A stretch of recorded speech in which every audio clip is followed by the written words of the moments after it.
There are two types of people we encounter. The first type is the one who think that they know answers to all questions. And the other type is the one who know they do not know. So my question to you is, which one you will guide? Think about it and let's get back to it shortly. Hi, welcome back to Oneness. Today it is day 65 and we will be looking at verse 65 from Taoteching. As usual, let's observe a few seconds of silence.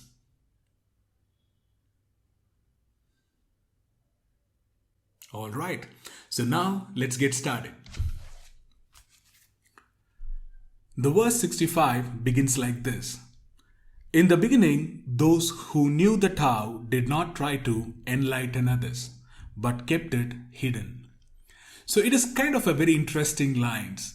So in my understanding, what Laotzu means is, in the beginning, the people who followed Tao, who know the Tao, they did not enlighten other people. The reason is, the Tao is a kind of a knowledge, it is attained by seeking. It is not by preaching. So what I mean by preaching is, it is not to force someone to learn things. Instead, just point the way to someone who is seeking, who is searching.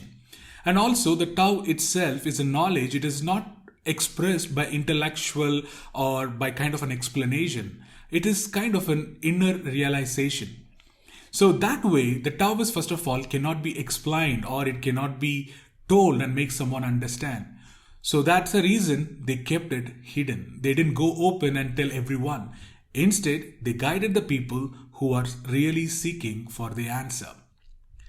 Then Laotzu goes on to say, why is it so hard to rule? Because people are so clever. So what Laotzu means here is, when people are clever, it is very difficult to manage them or rule them.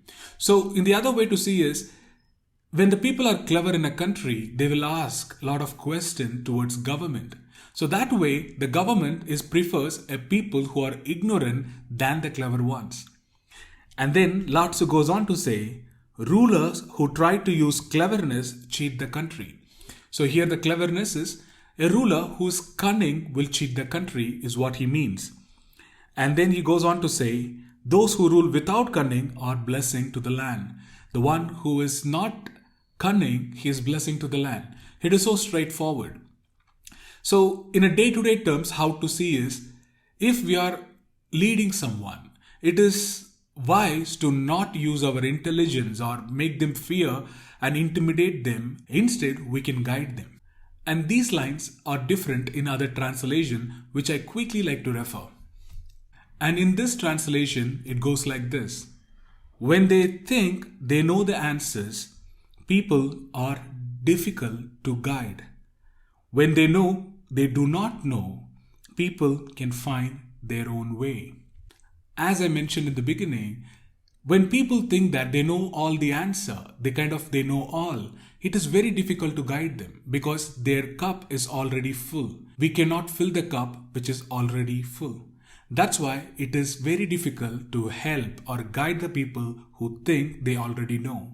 On the other hand, the people who think they do not know, it is easier to guide them because they will be seeking for the answer and it is easy to guide them. So that's what Laotzu means in the other translation. Then he goes on to say, these are two alternatives. The one who thinks they know all, it is one alternative. The other one is people who know they do not know, so that they are open to take in their wisdom. Then, understanding these is primal virtue. Primal virtue goes deep and far. The primal virtue is, the moment we understand who to guide, who not to guide, then it is easier for us. If someone comes with a filled cup, it is no matter what we do, we can never fill their cup.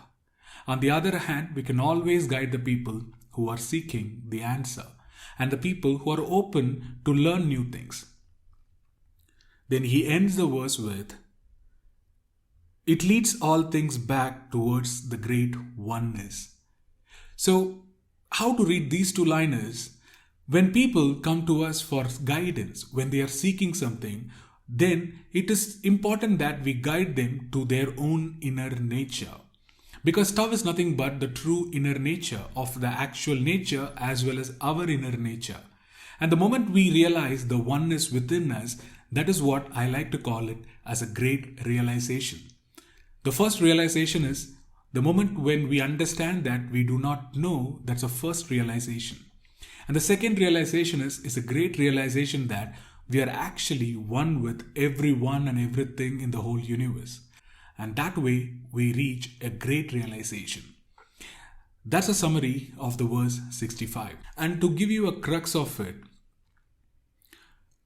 the people, the wise one, the one who followed the Tao, they did not go and enlighten people. So for you and me, it is something like, don't advise people or don't preach to people who are not seeking. Instead, guide the people who are seeking for their answer, who are open to your suggestion and help. And that way, it is easier to guide them. And secondly, if you're guiding also, don't tell them a lot of ideas and thoughts. Instead, point them towards their own inner nature. So that way, the quest is inner journey. Because as you know, the way towards the great realization is, it is individual journey. It is not a group journey. So that way, everyone have to walk their way. With that thought, let's conclude day 65. And one actionable thought for today is, ask yourself, who are the people you're guiding? If you think that the people who you guide are not open to your suggestion and they think that they already know all, then it is wise that you step back and be silent. And also help the people who are really seeking or who really wants the guidance. And that way it is easier to guide people. With that thought, let's conclude day 65 and then talk to you tomorrow. Thank you.